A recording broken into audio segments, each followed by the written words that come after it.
నాడే అన్న ప్రాసన అయ్యిందో కన్యదాని వన్య ప్రాసన అవ్వాలో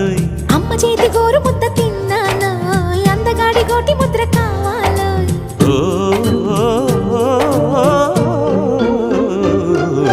కాస్త నన్ను నువ్వు నిన్ను నేను కోరుకుంటే కోరుకున్న చోట నువ్వు నేను చేరుకుంటే చేరుకున్న చోట ఉన్న దీపం మారుతుంటే ఆరుతున్న వేళ కన్నెకాలు జారుతుంటే